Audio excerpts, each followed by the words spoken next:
mga Chusero! Welcome back to Arjus Alonso Motovlog. Yes, we now have reached 70,000 subscribers. Kung di ka pa nakasubscribe, subscribe na. Don't forget to like, share, and hit that notification bell. Yes, and I'm so excited, Walo, mga Chusero. Kasi pag-uusapan natin, nakita nyo nga sa title na to, ang Skydrive Sport ng Suzuki.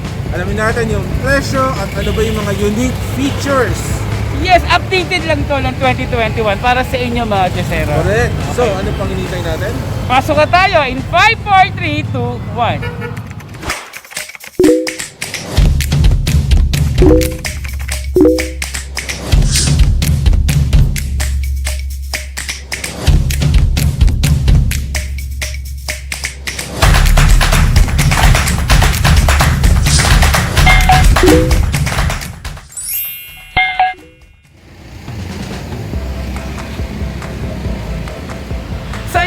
Chusero, nandito to kami sa loob ni Walo. Dito lang naman po sa Suzuki gagalangin ko. Yes, namiss ko dito. Ako din na-miss ko din kasi di ba puro big bikes yung napag-usapan natin sa Suzuki Bandia. Correct. So, balik muna ulit tayo sa scooter. Correct. Diba?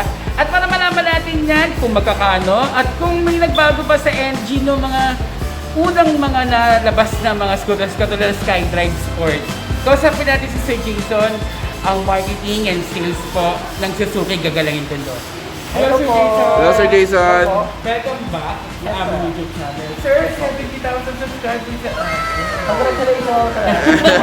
At bagi ang Suzuki gagalangin dun sa subscribers na natin. yun.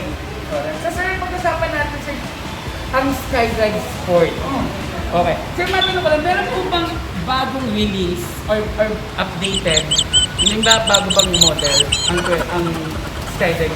Ang Skydrive Sport, sir, so same pa rin naman siya nung old na labas nito. So, kaiba lang nito kapag nag-avail kasi tayo nito ngayon, is acquired na siya ng 2021. Pero ang model niya is 2019 pa rin. Same sa color, wala naman tayo nadagdag. Ang pinaka-updated lang na kulay na bago na lumabas is yung blue-green. So wala tayong stock sa ngayon, pero nagkakaroon naman tayo dito sa branch natin. So ang available stock kasi natin dito is itong matte black, matte blue. Matte black and matte blue. Yes po, sa Skydrive Sports natin. So pagdating naman sa may presyo, ganun pa rin naman, hindi pa rin naman siya nagbabago. So sa cash price nito is 67,900. At kung installment naman po, down payment tayo ng 4K sa motor plus registry insurance, so papatak siya ng 8,300 po. So sa monthly niya naman po is 3,443. So rebate ng 200, magiging 3,240. Wala pa rin naman pong pagbabago. Ayun sir, linawin natin sir kasi maraming mga lumalabas na mga questions. So si Suzuki gagalangin Tondo, tumatanggap pa rin po ng cash. Cash basis sir, cash or installment tumatanggap pa rin. Lahat ng modelo sir, hindi lang po si Skydrive. Yes naman po, yes sir. Ayos. Ako, nag-accept tayo. So, Walo, i-recap ka natin kung ano ba ang engine or ano bang specs and features ng Skydrive Sport. Pasok. So ayan na nga mga Chusero, pag-uusapan natin ang mga special features and specs ng Suzuki Skydrive Sports. Dito lang po yan sa loob ng Suzuki gagalangin Tondo. I-check nyo lang po sa description box ang contact number at address para po mas madali po kayo makapunta. So umpisahan na po natin. Unahin na natin itong harapan. Ang front suspension po nito ay telescopic fork. Ang kanyang size po ng kanyang gulong ay 90 by 90 radial 14 at front brake disc. At syempre ang kanyang headlight po ay halogen pa. So pwede naman po natin yung palitan ng LED para mas makatipid tayo. Diba? At mas mahaba pa ang kanyang range ng buhay. And of course ang kanyang panel po is analog. Meron din po siyang odometer, fuel gauge, and speedometer. Makikita naman po natin dito and very clear, napakaganda ng kanyang panel, no?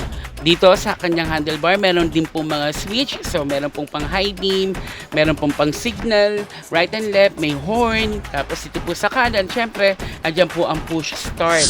At ang maganda po dyan, bukod sa push start, meron po siyang kick start. Diba? Yun naman talaga maganda. Plus, may shutter lock siya, 'di ba? Okay 'yan para hindi na papasukan ng mga kung ano-ano mga dumi. Minsan na pagtitripan niya nalalagyan ng palito ng mga bata. Alam naman natin paggawang Suzuki, matibay talaga kaya dumako naman tayo sa engine parts. Ang displacement nito is 113cc, single cylinder, 4-stroke, 2-valve, air-cooled, and single overhead cam. Maximum power, 9 horsepower, maximum torque, 8.5, RPM at maximum torque, 6,000 RPM, at RPM maximum power is 8,000 RPM. Ang kanyang rear suspension is swing arm at ang kanyang size po ng tire is 90 by 90, radial 14 at drum brake po ang likod nito at fuel injection pa, 'di ba? So mas matipid po sa gas. At sabi nga ng mga kaibigan ko na naka-Skydive Sport, talagang sumasabay talaga to. Sobrang ganda nito talaga. And ang kanyang tail lamp po bulb. And meron din siyang signal syempre para sa left and right. Plus ang kanyang fuel tank capacity po is 3.6 liter. Seating capacity good for 2. Ang kanyang seat height is 740mm. Height is 1045mm. Ang curb weight is 93 kg at ang kanyang width is 675mm at ang kanyang ground clearance is 115mm. Minsan talaga no, kailangan medyo mataas talaga yung ground clearance para hindi madaling magasgas yung ilalim niya. Pero syempre sa mga bababa ang ground clearance, may mga technique yan mga chosero para hindi magasgasan ng inyong ilalim ng motor. Sa Okay? kanila mga chosero, nakita nyo na kung ano yung mga specs ng Skydive Sport. Diba? Wala naman na bago. Tama. Diba? Same Pero impressive. napakaganda, diba? Napakaganda ng kanyang engine. Correct. Suzuki ba naman? Yes. Kasi i-confirm ko lang po, itong 2021 na to, ang lumabas po na kulay ay yung matte black, blue, and yung green.